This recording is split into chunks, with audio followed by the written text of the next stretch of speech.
రీసెంట్‌గా ఒక young client ఒక క్వెషన్ అడిగాడు. 23 సంవత్సరాల వ్యక్తి. సార్ నా దగ్గర ఒక 5,00,000 డబ్బులున్నాయి. 2 సంవత్సరాల నుంచి సేవ్ చేశాను. ఇప్పుడు ఖర్చులు లేవు కాబట్టి. వీటిని నేను ఒక ఈటీఎఫ్‌లో పెట్టమంటారా?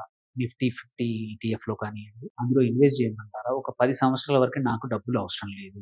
ఆర్ డైరెక్ట్‌గా స్టాక్స్‌లో పెడదాం అనుకుంటే ఎటువంటి స్టాక్స్‌లో పెట్టడం మంచిది? ఇందులో ఏది బెటర్ అనే క్వెషన్ ఒక 23 సంవత్సరాల క్లయింట్ అడిగారు.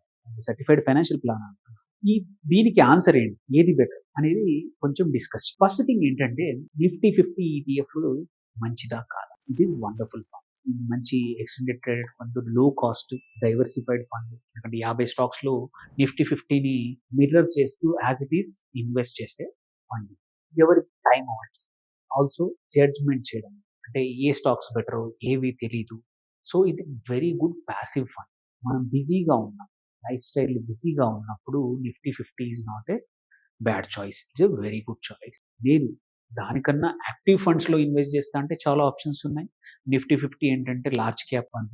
లార్జ్ క్యాప్‌లో కూడా కన్సిస్టెంట్‌గా నిఫ్టీ 50ని బీట్ చేసిన ఫండ్స్ ఉన్నాయి. లేదు నాకు ఒక 5 సంవత్సరాలు, 10 సంవత్సరాలు అనేది వెరీ లాంగ్ టర్మ్. అలాంటప్పుడు mid cap and small cap index కూడా వెళ్ళొచ్చు. ఆర్ ఫండ్స్‌కి కూడా వెళ్ళొచ్చు. యావరేజ్ తీసుకుంటే average mid cap and small cap funds Nifty 50 కన్నా ఎక్కువనే రిటర్న్స్ ఇచ్చాయి. సో, ఆ ఆప్షన్స్ ఎలాగో ఉండనే ఉన్నాయి.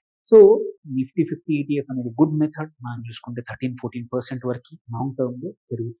ఎటువంటి ఎఫర్ట్ లేకుండా లో కాస్ట్‌తో తక్కువ కాస్ట్ ఎక్స్‌చేంజ్ ట్రేడెడ్ ఫండ్ కాబట్టి. సో, ఇదొక గుడ్ పాసివ్.